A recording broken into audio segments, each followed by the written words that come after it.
विधानसभा चुनाव बीत चुका है। बीजेपी ने दमखम दिखाते हुए कांग्रेस को परास्त किया, लेकिन बात करें अब आगामी लोकसभा चुनाव की तो कुछ ही समय शेष है। आचार संहिता भी लगने को है और दोनों ही खेमों में जीत को लेकर के और आगे बढ़ने को लेकर के समीकरण की तैयारी शुरू हो चुकी है। हमारे साथ मौजूद है प्रदेश कांग्रेस कमेटी महामंत्री राजेंद्र साहू जी। हम उनसे चर्चा करेंगे क्योंकि ये लोकसभा चुनाव किस तरह से मायने रखता है, क्या कुछ समीकरण रहेंगे इस चुनाव में, तमाम बात उनसे समझेंगे। राजेंद्र साहू जी हमारे साथ मौजूद हैं। सर बताइए, क्या समीकरण लेकर के इस लोकसभा चुनाव में आगे बढ़ेंगे? सबसे पहले तो आपको नमस्कार सभी को। देश में जब भाजपा 2014 में आई थी चुनाव में, तो उन्होंने वादा किया था कि विदेशों से काला धन लाएंगे और यहाँ सभी के खाते में 15 लाख रुपया डालेंगे और उन्होंने खाता भी खुलवाया। लगभग देश के अंदर कई करोड़ खाते खुल गए और लोग विश्वास करने लगे कि पैसा आएगा। लेकिन आज 10 साल बीतने जा रहा है, किसी प्रकार का पैसा किसी जनता के खाते में नहीं आया है। उल्टा नोटबंदी और जीएसटी लागू करके लोगों के जेब से पैसा निकाला जा रहा है। और रही बात खातों की, तो खातों में भी बहुत से फ्रॉड काम हो रहे हैं पूरे देश के अंदर। कोई खाता हैक करके उनके खाते से पैसा निकाल रहा है, तो कोई उस खाते का दुरुपयोग कर सट्टेबाजी में उपयोग कर रहा है। ये दुख का विषय है। सरकार खाते तो खुलवा ली, लेकिन उसका संरक्षण नहीं कर पा रही है। दूसरा जो मुद्दा है महंगाई का, भाजपा ने कहा था कि हमारी सरकार बनेगी तो लोगों को 250 रुपये में गैस टंकी देंगे और पेट्रोल का दाम भी जो 60 रुपये चल रहा है उसको 30-35 रुपये कर देंगे। लेकिन उल्टा हुआ, गैस के दाम 400 रुपये जो था वो बढ़ के लगभग 1200 रुपये तक गया।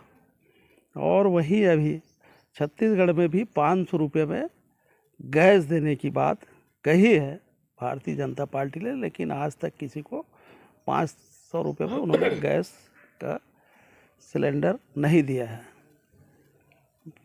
पेट्रोल डीजल के दाम 100 रुपये से अधिक हो गए। रासायनिक खाद के दाम लगातार बढ़ रहे हैं और किसानों की आय की दुगुने की बात किए थे। आज किसान देश भर में आंदोलनरत हैं, उनको सही तरीके से एमएसपी नहीं मिल पा रहा है और किसान आंदोलन कर रहे हैं तो उनको तोड़ने का प्रयास करते हैं, उनको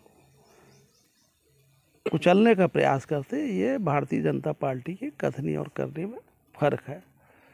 तीसरा जो प्रमुख मुद्दा है कि नौकरी देंगे, हर साल 2 करोड़ रोजगार देंगे। आज लगभग 10 साल पूरे होने जा रहे हैं।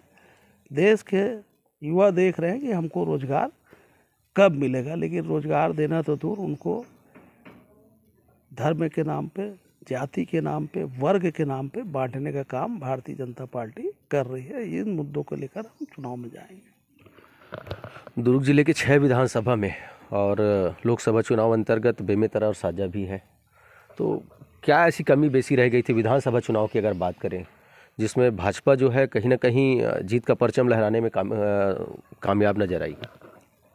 जनता जनार्दन है, जनता का मूड रहता है। जनता जो हमको जनमत दिया है उसको हम स्वीकार करते हैं। जनता जो निर्णय करती है उसको स्वीकार करना चाहिए। और ये तो अभी बैठक के हो रही है हम लोगों की कि किस कारण से हम लोग, चाहे वो किसानों का कर्जा माफ़ किए, भूमिहीन श्रमिक को 7,000 रुपया सालाना दिए, माताओं बहनों को आंगनबाड़ी के माध्यम से या गौठान के माध्यम से रोजगार दिए, 2 रुपये किलो गोबर खरीदे, 2500 रुपये प्रति कुंटल और बाद में 2640 रुपये में धान की खरीदी किए। उसके बावजूद अगर हम लोगों की को जनता ने स्वीकार नहीं किया है विधानसभा चुनाव में, तो उसका हम पड़ताल करेंगे। और बेरोजगारी भत्ता भी दिए बेरोजगारों को 2500 रुपया, उसके बावजूद क्यों ये परिस्थिति बनी, उस पर विचार किया जा रहा है। चुनाव पूर्व में हमने देखा कि कई बार आपने प्रेस पत्रकारों से रूबरू होते हुए अक्सर केंद्र सरकार को आपने टारगेट करते हुए कई बार आप नजर आए। इससे ये माना जा सकता है कि विधानसभा चुनाव में तो चूंकि आपकी दावेदारी नहीं हुई, लेकिन लोकसभा चुनाव की बात करें तो प्रबल दावेदार के रूप में दुर्ग लोकसभा सीट से आपकी दावेदारी प्रबल माने जा रही है। तो इसका एक रीज़न ये भी माने कि कहीं ना कहीं इस बात से लेकर आप आश्वस्त है कि आपको लोकसभा चुनाव में टिकट मिलने तय था। पार्टी बहुत से पदों पे हमको रखा है, संगठन में काम करने का अवसर दिया है। अभी महामंत्री हूँ प्रदेश कांग्रेस कमेटी का और इसमें बढ़िया काम कर रहे हैं। पार्टी का जो आदेश होता है उस पर हम लोग काम करते हैं। पार्टी अगर लोकसभा का चुनाव आगामी जो 2024 में होना है उसमें मुझे प्रत्याशी बनाती है तो मैं उसका पालन करूँगा, चुनाव लड़ूँगा। और अगर किसी दूसरे को भी अगर प्रत्याशी बनाती है पार्टी तो हम सब मिलकर उनको जिताने का प्रयास करेंगे और जिताएंगे, भारी बहुमत से जिताएंगे। दुर्ग लोकसभा सीट की बात जब भी आती है तो यहाँ एक जातिगत समीकरण की बात भी आती है। 2014 के लोकसभा चुनाव की भी बात करें तो साहू और कहा जा सकता है कुर्मी वोट कैसे साधेंगे, दोनों का जाति समीकरण को कैसे साध पाएंगे? क्योंकि आप साहू समाज में काफ़ी पेड़ भी रखते हैं, आपकी एक अच्छी पकड़ भी मानी जाती है। सभी समाज को मिलकर काम किया जाता है और कांग्रेस पार्टी सभी वर्गों को, सभी जाति को, सभी धर्म को लेकर चलने वाली पार्टी है। और मैं 2009 में स्वाभिमान मन से जब महापौर का चुनाव लड़ा था तो दुर्ग की जनता सभी वर्ग के, सभी जाति के, उन्होंने बहुत भरपूर समर्थन दिया था। और आगामी चुनाव में भी हमें उम्मीद है कि 2024 के लोकसभा चुनाव में कांग्रेस पार्टी का जो भी प्रत्याशी होगा उसको सभी वर्ग के लोग समर्थन देंगे, सभी जाति के लोग समर्थन देंगे, सब मिलकर ही होगा, किसी को अलग नहीं देखा जा सकता, सब मिलकर चुनाव लड़ेंगे। साहू जी, एक सवाल आपसे पूछना चाहूँगा। विधानसभा चुनाव के पहले लगभग एक साल तक बीजेपी ने जो है निगम प्रशासन को, राज्य सरकार को कई मोर्चों पर घेरते हुए नजर आई। अब चूंकि लोकसभा चुनाव आ रहा है, कांग्रेस इस तरह से कोई दमखम नहीं दिखा रही है। दूसरी बात, ये सवाल आपसे मैं पूछना चाहूँगा, कहीं ना कहीं ईडी का एक भय नज़र आ रहा है कांग्रेस को? Congress party ED, DRI, CBI और इनकम टैक्स के जितने हमारे देश के कार्यालय हैं उनको अब भाजपा ने अपने कब्जे में ले लिया, ये मानती है।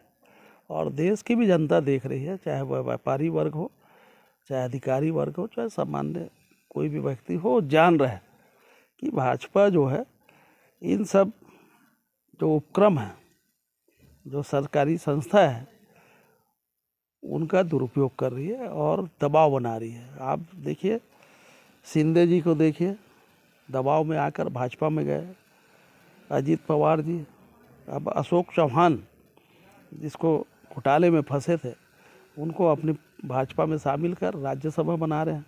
हेमंत बिश्व शर्मा, वो भी घोटाले में शामिल थे, भाजपा में गए तो मुख्यमंत्री बन गए। नीतीश कुमार जो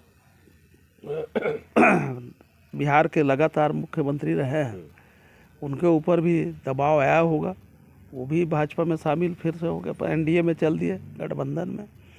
बताने का मतलब ये है कि पहले दबाव डालो, लालच दो, लोभ दो, ये भाजपा कर रही है। इसको देश की जनता भली भांति समझ रही है और ज़्यादा दिन नहीं चलने वाला है ये सब। ये भी बहुत बड़ा मुद्दा रहेगा कि ईडी, आईटी, डीआरआई और सीबीआई का भय देश की जनता को, देश के लोगों को ज़्यादा दिन तक नहीं डराया जा सकता, नहीं चमकाया जा सकता। विधानसभा चुनाव में तो बीजेपी के लिए महतारी वंदन योजना एक बड़ा ट्रम्प कार्ड साबित हुई। आपके लोकसभा चुनाव में कांग्रेस ऐसा कोई घोषणा पत्र शामिल कर सकती है जिसमें एक बड़ा मुद्दा जो है जनता के लाभ के लिए हो?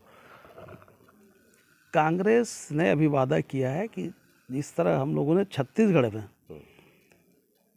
किसानों को धान का मूल्य दिया, किसानों का कर्जा माफ़ किया, वैसे ही मुद्दे लेके आने की संभावना है।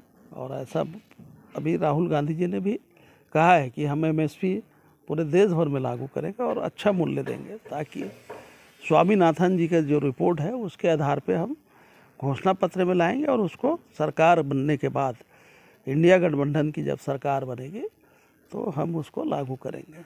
किन किन मुद्दों पर विशेष चर्चा हो सकती है, किन किन मुद्दों को अमली जामा पहनाने की बात जनता के सामने प्रस्तुत की जा सकती है कि इन मुद्दों पर हम विकास करेंगे लोकसभा चुनाव को लेकर? सबसे बड़ा मुद्दा तो वही बताया ना कि देश के अन्नदाता को उसके अनाज का सही मूल्य मिले।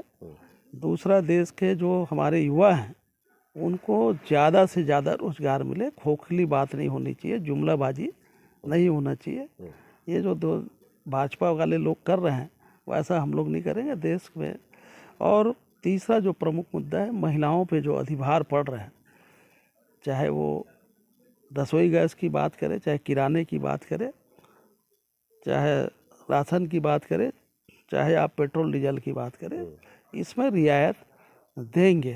क्योंकि कच्चे तेल का दाम अभी कम चल रहा है, उसके मूल्य में कमी आई है, मगर फिर भी इनके साथी लोग लूटने का काम नहीं छोड़े हैं।